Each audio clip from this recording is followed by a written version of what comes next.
The Oort Perimeter, Chapter 18. Sin studied the screen in front of him with concern. "Your information about the Varnock invasion fleet is indeed correct," he replied. He then shook his head in disgust. "In all my years, I never thought they'd be this foolish. I know they hate you, but to be so bold as to try and destroy you so openly just amazes me," he continued. "Is there a way to stop the Varnock from attacking?" asked Philand. "There are several, but none that I'm certain will work. At least not without taking us to all our war among the Nine. I will, however, take your plight before the Chancellor and allow him to mediate this dispute before it does become a war." "The Chancellor? Procedure says that we should take this before a mediator first, and then the Council of Nine before discussing anything with him." Sin shook his head. "There is a special provision in the Charter that allows for disputes between members of the 9 races to be mediated by the Chancellor if both parties agree. For everyone else, the normal prescribed course of mediation and resolution applies. Since this attack would involve 2 of the 9, and possibly more, it is within the bounds of the Charter to seek mediation through the Chancellor first." Philand thought about this for a bit, and then eventually nodded. "All right, then let's get down there and start talking." Sin held up a hand in a gesture to wait. "I must negotiate a meeting time with him, and the Varnock ambassador, first before we may do anything else. Therefore, give me a moment and I will determine if such an opening is available to us."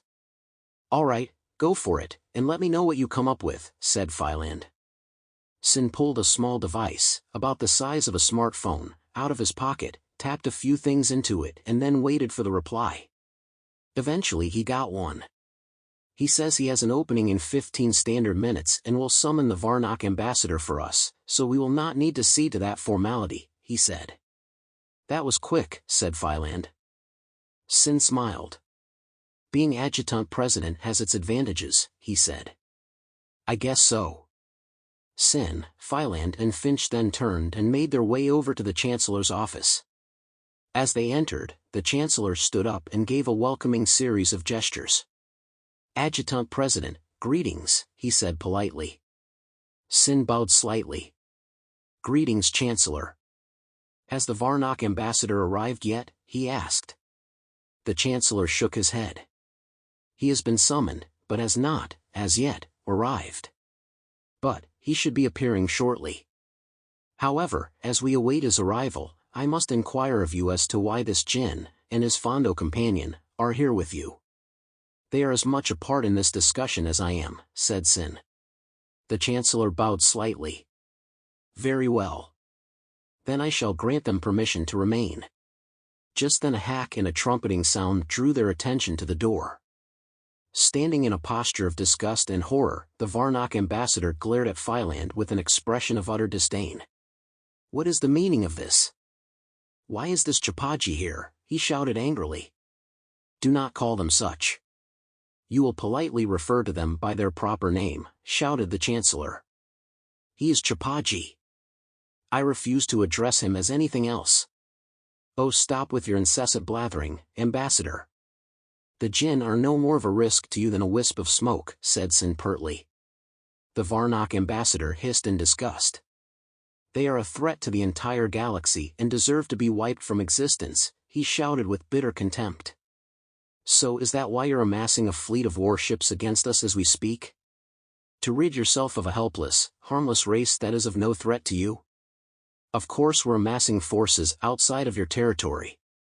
We are preparing for a large war games exercise to ensure that our fleet is ready for anything from full-scale invasion to simple policing efforts," said the Varnock ambassador arrogantly. "Then, if this was scheduled, why was I not informed of it?" asked Sin flatly. The Varnock looked at Sin incredulously.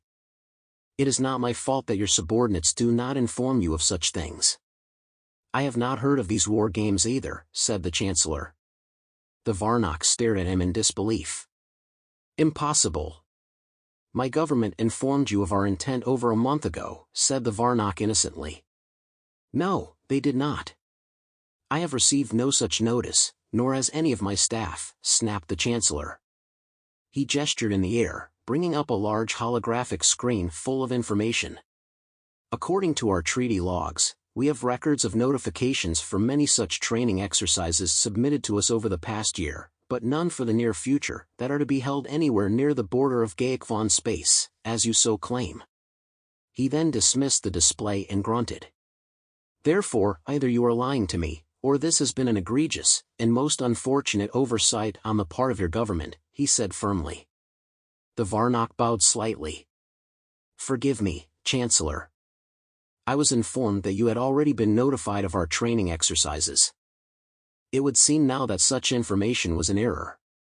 Therefore, I will seek to rectify this with all due diligence before the end of today. Sin's eyes narrowed. He could tell the Varnock ambassador knew full well that nobody had been informed of the maneuvers, because nobody was supposed to know. He wondered what they'd do now that they'd been found out. The Chancellor glared at the Varnock through slotted, charcoal-gray eyes. Yes, please do. And do note that this kind of oversight will not be tolerated. The Varnock bowed again. I understand. Thank you for your grace in this matter, Mr. Chancellor. The Chancellor looked at Sin mutely, and said, It would appear that this matter has been resolved. Is there anything else that you wish to dispute with the ambassador? Sin shook his head. If that is all this was, then I have nothing else. The Chancellor looked at the Varnock ambassador, and said, Please see to it that this egregious violation of the rules is properly rectified in a timely manner. The ambassador bowed politely. I will ensure that it is, Your Grace, he replied with almost forced humility. The Chancellor nodded slightly at the ambassador, and said, Then, with nothing further to discuss, you are dismissed. The Varnock ambassador bowed in appreciation, turned, and left the office. Phylan cocked an eyebrow in disbelief as he looked at Sin curiously. So this is all one gigantic misunderstanding? He asked quietly. Sin shook his head. No. There is far more to this than it appears. It's either a foiled attack on your home world, or a diversion. Either way, we must be cautious and vigilant. As such, I will inform my president of what has transpired here today, he replied softly.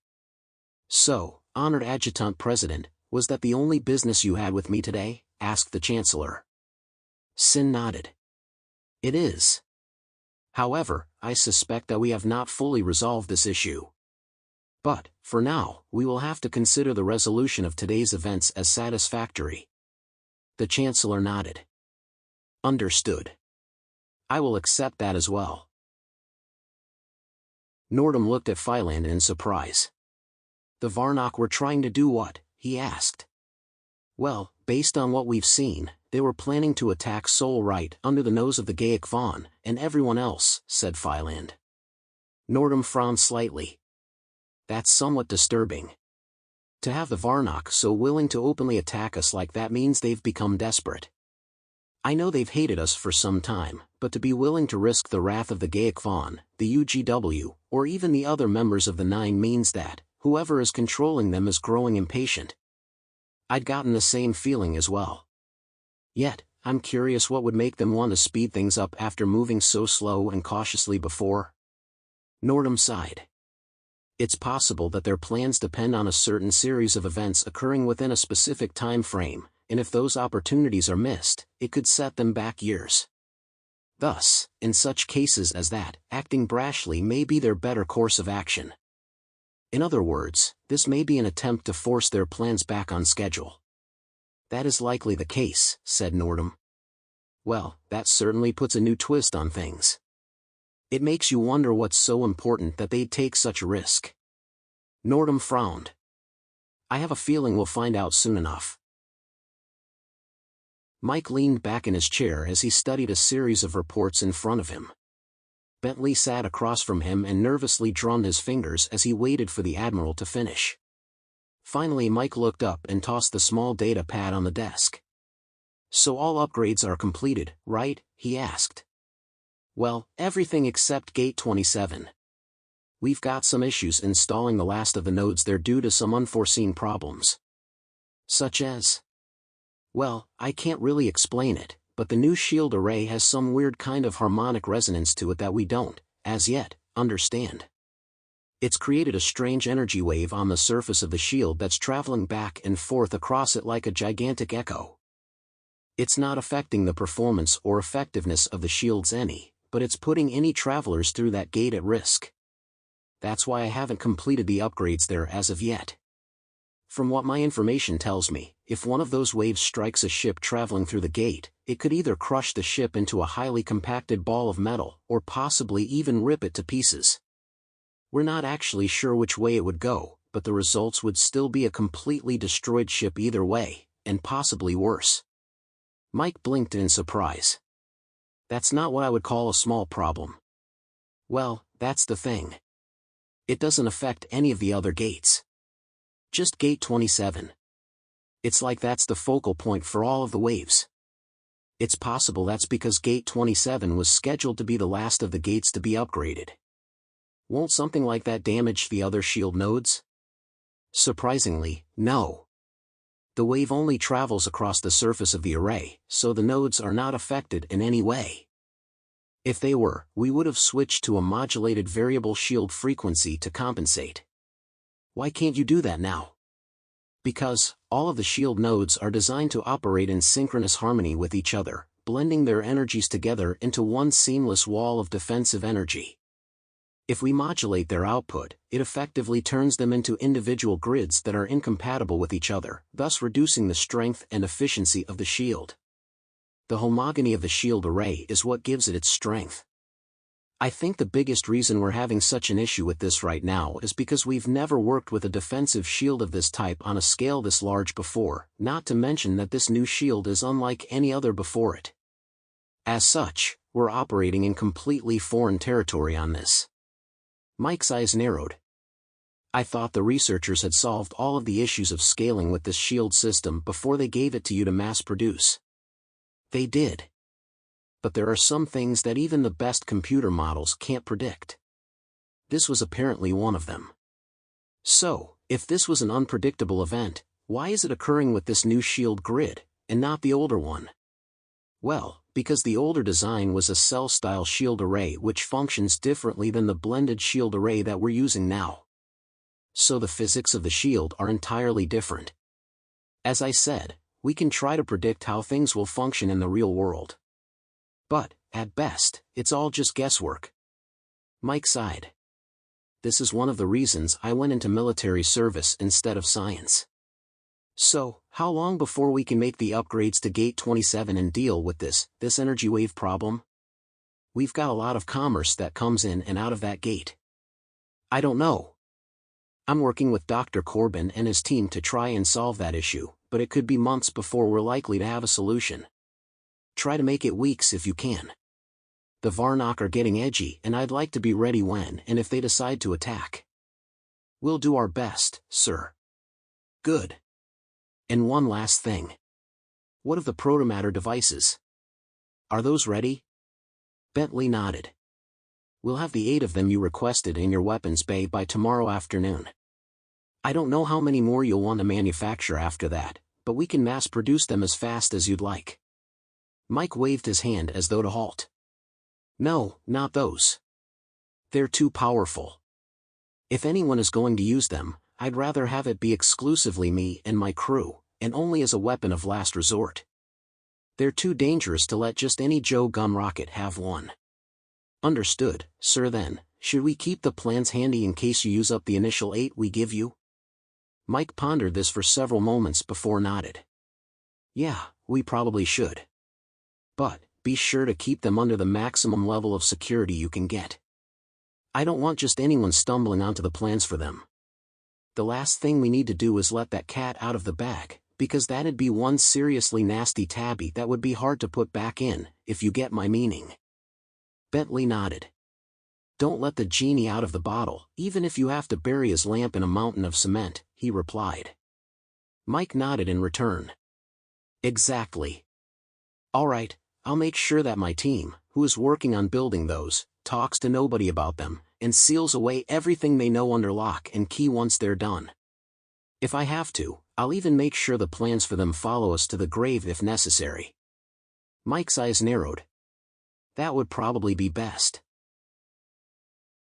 Licinius strolled into the atrium and over to a table full of food. As he did, Philip took a bite of his steak and chewed on it, but did not look up as Licinius approached. Finally he swallowed, and said, "What news do you have?" "Our spies report that the decoy worked. All eyes are on the Varnock main fleet. Our attack force goes unnoticed." "And what of the Chapagi spies?" "They escaped, and have not yet been located." "How?" he asked after several moments. "We do not know, my lord."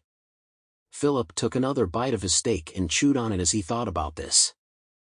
"Are our forces ready?" he asked. Licinius nodded. "They are," he replied. Philip looked up and stared heavily at Licinius. "Contact the admiral. Tell him to begin the attack immediately. I want no Chapagi left alive when this mission is over." Licinius pounded his chest in salute.